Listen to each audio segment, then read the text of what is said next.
Hello दोस्तों, कैसे हैं आप लोग। होप आप सब अच्छे होंगे। मैं हूं शैलेश मिश्रा, मेरे चैनल में आपका स्वागत है। मैंने अपना हेड ट्रांसप्लांट कराया था FUE और उसके रिगार्डिंग मैं आपको जानकारी देने वाला हूं और आगे भी देता रहूँगा सारी अपडेट्स। आज है डे 8 और आप देख सकते हैं मेरा बाल्डनेस एरिया। मेरी जो बाल्डनेस थी वो 6 से ज़्यादा थी, 7 8 में मानूंगा, क्योंकि मेरी बाल्डनेस पूरी यहाँ से पीछे तक थी। और जो ग्राफ मेरे रिकवर किए गए थे, जो निकाले गए थे, वो डोनर एरिया मेरे बैक से और मेरे बियर्ड से निकाले गए थे। बियर्ड की हाल आप देख सकते हो फिलहाल। अभी पेन ज़्यादा नहीं है, बहुत बहुत मिनिमम पेन है। बट हाँ, अगर मैं अपने डोनर एरिया की बात करूं, जो बैक साइड में है, वो थोड़े ज़्यादा पेन है। और ये कॉमन है, ये रहता है। जो डॉक्टर्स ने मुझे प्रिस्क्रिप्शन दी है और जो दवाइयाँ दी है, मैं उसे रेगुलर बेसिस पे कंटिन्यू कर रहा हूँ। और उसके अकॉर्डिंग आपको मैं बताता रहूँगा कि क्या करना है क्या नहीं करना है।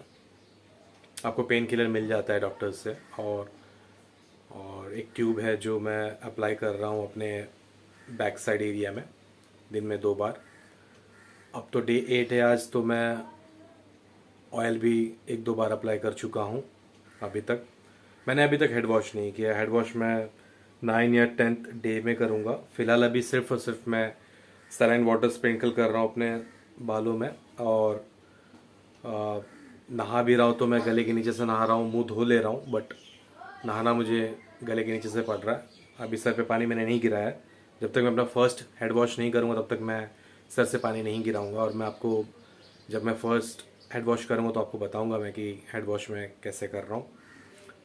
तो आज का जो वीडियो है वो सिर्फ और सिर्फ ये आपको, मेरे दोस्तों, मेरे भाइयों को ये बताने के लिए कि आप हेयर ट्रांसप्लांट से पहले आप क्या क्या केयर करेंगे और आप कैसे तैयार हो सकते हैं हेयर ट्रांसप्लांट के लिए। जैसे मैं अपनी जर्नी और जो मैं अपना एक्सपीरियंस है वो आपसे मैं शेयर करूंगा। तो सबसे पहली बात मैं आपको बता देना चाहूँगा कि एक सही समय, एक सही टाइम होना चाहिए हेयर ट्रांसप्लांट करने का। और आपको पता होना चाहिए कि yes, this is the time which I have to do the hair transplant. Yes, ये समय है जो हेयर ट्रांसप्लांट करने का टाइम अब आ चुका है। क्योंकि जब आप 20 21 22 या 20s में होते हैं तब आपके बाल धीरे धीरे कम होना चालू हो जाते हैं। There are different medications, there are different molecules like minoxidil, finasteride, tablets and other things, but it should be done after prescription of the doctors.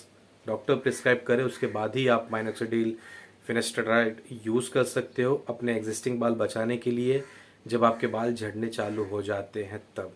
But जब आपके बाल पूरे झड़ जाते हैं, जब मिनोक्सिडिल, फिनेस्टराइड, बायोटीन और अदर जो डाइट्स हैं, जो अच्छे सप्लीमेंट प्रोडक्ट्स हैं, वो आपके यूज़फुल नहीं हो पाते, तो आपके पास सिर्फ और सिर्फ एक उपाय बचता है, वो है सिर्फ ट्रांसप्लांट। ट्रांसप्लांट में ऑलरेडी आपको बता चुका हूँ कि ट्रांसप्लांट आपके होते हैं FUT, FUE। अगर आपका बिल्कुल डोनर एरिया है ही नहीं तो आपके पास एक ही ऑप्शन बचता है, हेयर पिगमेंटेशन, जिसको हम टैटूइंग कहते हैं। और वो भी अब बहुत मार्केट में चल रहा है। तो चलिए बढ़ते हैं आगे। सबसे पहले होता है टाइम। तो टाइम आप डिसाइड करोगे, आपको मालूम होना चाहिए कि आपके बाल पूरे जा चुके हैं। जब आपके बाल पूरे जा चुके हैं तभी आपको जा करके हेयर ट्रांसप्लांट कराना है। उससे पहले आप हेयर ट्रांसप्लांट करने की मत सोचिए, क्योंकि आपका हम बार बार हेयर ट्रांसप्लांट नहीं करा सकते। हमारा डोनर एरिया वीक है, हमारे पास पैसे इतने अफरात नहीं है। जिसके पास अफरात पैसे हैं और डोनर एरिया बहुत ज़्यादा है और जो बाल्डनेस एरिया बहुत कम है, उनके लिए 1 बार या मैक्स टू मैक्स 2 बार वो ट्रांसप्लांट करा सकता है। बट हम जैसे, जो मैं अपनी बात कर रहा हूँ, हमारे भाई है जैसे, वो नहीं करा पाते हैं, तो उनको वेट करना चाहिए, सही समय का वेट करना चाहिए। दूसरा, कब कराना चाहिए ट्रांसप्लांट? गर्मी में, ठंडी में, बारिश में? मैं रिकमेंड करूँगा ठंडी में, क्योंकि काफ़ी, मतलब जैसे कि आपका पंचेस होते हैं और आपके डोनर एरिया से काफ़ी ज़ख्म हो जाता है थोड़ा मोड़ा, तो उसको गर्मी में ज़्यादा गर्म हो जाएगा। सॉल्ट वाटर होता है, पसीना होता है ज़्यादा, तो और ग्राफ्ट भी बहुत ज़्यादा सॉल्टी हो जाए, ग्रीन मतलब पसीने में एकदम गीला हो जाएगा। तो वो मैं अवॉइड करना चाहता हूँ। और मैं कहूँगा कि समर में नहीं, गर्मी में नहीं, ना ही बारिश में। बारिश में भी क्या होता है, हम ज़्यादातर बाहर जाते हैं, कभी भी बारिश आ सकती है, नेचर है, हम कुछ नहीं रोक सकते उससे ना, कुछ नहीं कर सकते उसके लिए। कितना भी आप अम्ब्रेला ले लीजिए, कितना भी आप कैप ले लीजिए, कितने भी आप वाटर प्रूफ जैकेट्स वगैरह ले लीजिए, बट अगर आपको भीगना होगा तो आप भीगोगे। सो बारिश भी मैं अवॉइड करूँगा। बट मैंने कराया बारिश के बीच में ही है, बिकॉज मेरी मजबूरी थी। वो डिपेंड करता है, मैं आपको बाद में बताऊंगा कि मेरी एग्जैक्टली क्या मजबूरी थी। बट मैं आपको अगर आप प्रीफर करना चाहते तो आप ठंडी में आप करा सकते हो इससे। तो सबसे पहले आपको क्या करना है, आपको डॉक्टर्स सर्च करने हैं। अगर आप कहोगे तो मैं आपको डॉक्टर्स वगैरह बता दूंगा, क्लिनिक्स वगैरह बता दूंगा। लेकिन अगर आपको सर्च करना तो आप सबसे पहले रेगुलर बेसिस पे जब आपके बाल झड़ना चालू हो जाए तो आप चालू कर दीजिए सर्च करना कि कौन सा हेयर ट्रांसप्लांट है, कहाँ से कराना है, कौन से स्टेट से कराना है, कौन सा डॉक्टर बेस्ट प्रिफर्ड है अकॉर्ड, क्योंकि आपके डोनर एरिया पे डिपेंड करता है, आपका डोनर एरिया कितना ज़्यादा है, आपके स्काल्प पे कितना बाल्डनेस ज़्यादा है, और आपके कौन से ट्रीटमेंट आप करना चाहते हो। तो वो उसके हिसाब से आप क्लिनिक सर्च कर सकते हो और फिर क्लिनिक से डायरेक्ट कांटेक्ट कर सकते हो। कांटेक्ट डायरेक्ट जा करके नहीं करना है, आपको कॉल पे या फ़ोन पे ऑनलाइन कांटेक्ट करना है। अपने फ़ोटोज़ आपको क्लिक करके रख लेने हैं और आपको जो क्लिनिक है उनको भेज देना है और उनसे पता करना है कि ये मेरी बार्डनेस है, क्या मुझे सूट करेगा, एफ यू ई या अकॉर्डिंगली। अगर हम माइक्रो पिगमेंटेशन के क्लिनिक में जाते हो तो माइक्रो पिगमेंटेशन तो वो डिपेंड करता है कि अगर आपको कोई एफ या एफ नहीं हुआ तब जा करके आप माइक्रो पिगमेंटेशन करा सकते हो। एक फाइनल ऑप्शन बचता है, यही लुक दिखेगा आपको माइक्रो पिगमेंटेशन में, बट आपके बाल साइड के बढ़ेंगे, ऊपर के बाल बढ़ेंगे नहीं, क्योंकि ऊपर के बाल टैटू नहीं होते हैं। ठीक है, फिर भी ठीक है, अगर ऐसा भी दिखा तो भी खराब नहीं है। मैं भी यही सोच रहा था अगर मेरा नहीं होता तो मैं फाइनली माइक्रो पिगमेंटेशन ही करा था, क्योंकि बहुत सारी चीज़ें एडवांस हो चुकी हैं। ठीक है, तो अगर आपका डॉक्टर्स क्लिनिक आपको जमे तो आप अपॉइंटमेंट लीजिए, आप डॉक्टर्स जाके मिलिए, अपनी सारी बातें उनसे शेयर कीजिए। मेक श्योर आप क्वेश्चंस तैयार करके जाएं। कई बार ऐसा होता है हम डॉक्टर्स के पास जाके बैठ जाते हैं, बट हमें मालूम नहीं होता कि हम क्या क्वेश्चन पूछें। तो आप क्वेश्चन तैयार करके जाएं और सारी चीज़ें पूछें, क्योंकि आप उनको पे कर रहे हैं और दैट इज़ देयर प्रोफेशनल, ये प्रोफेशनल का काम है, तो वो करेंगे वो चीज़। ठीक है, सबसे इंपॉर्टेंट आप मेडिकेशन पे तो नहीं है प्रीवियसली, तो वो सारी चीज़ें आपको शेयर करनी है कि आप कोई मेडिकेशन पे नहीं है, आपको कोई पहले बीमारी नहीं हुई थी, आप पहले आप किसी सर्जरी से नहीं गुजरे हैं, तो वो सारी चीज़ें उनको इन्फॉर्म करना बहुत ज़रूरी है। सेकेंड, आपका लगभग टेस्ट होगा हेड का, वो चेक करेंगे कि आपके बालों में ज़्यादा डैंड्रफ तो नहीं, आपके हेड में ज़्यादा डैंड्रफ तो नहीं, तो अकॉर्डिंगली वो लोग आपको एक शैम्पू देंगे जो आपको सर्जरी से पहले 1 महीने पहले तक आपको यूज़ करनी है, accordingly prescribe by the doctors.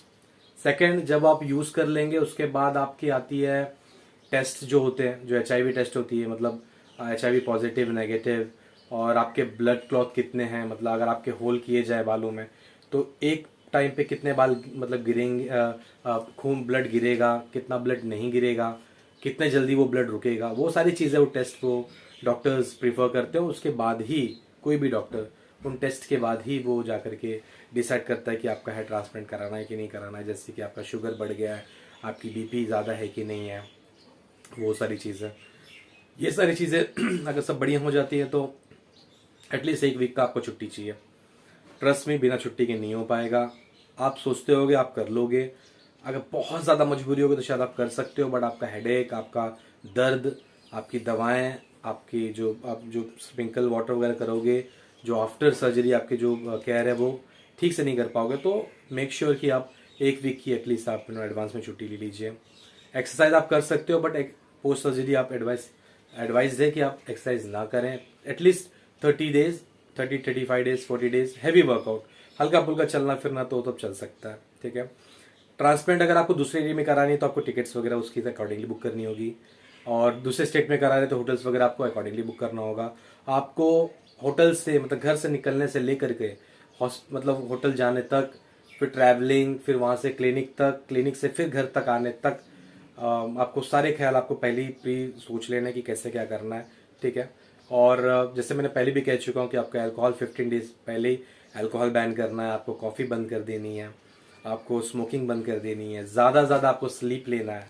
ठीक है, और हो सके तो आपको सिर्फ और सिर्फ शर्ट पहनना है ताकि आप इजीली इसे रिमूव कर पाओ, वापस इसे पहन पाओ। तो ये सारी चीज़ें हैं जो मुझे फेस हुई थी, जो मुझे लगा कि बहुत इंपॉर्टेंट है, मैं आपको शेयर करना चाहते मेरे मेरे भाइयों से। तो मेरे दोस्तों मेरे भाइयों से मैं ये शेयर कर रहा हूँ। अभी तक के लिए मैं आपको इतना ही बताना चाहूँगा। और आज डे 8 है, मैं कल डे 9 है, 9 या 10 डे में आपको वॉश करके दिखाऊंगा और आपको ये बताऊंगा मैं सोता कैसा हूँ, ताकि आप भी ये चेक करें कि कैसे सोते हैं। और प्लस बैक मेरा हल्का पेन है, ट्रस्ट में ये पेन होने वाला है। कोई भी आपको कहे कि पेन नहीं होता है, नहीं होता है, ऐसा नहीं है, पेन होता है। तो आगे मैं आपको बताऊंगा कैसे क्या है, बट मतलब ये मतलब सहने लायक है पेन है, तो इससे दिक्कत की बात नहीं है। वन टाइम इन्वेस्टमेंट है ये, वन टाइम इन्वेस्टमेंट मेरे भाइयों। तो please do like share and subscribe, मिलते रहेंगे। Thank you.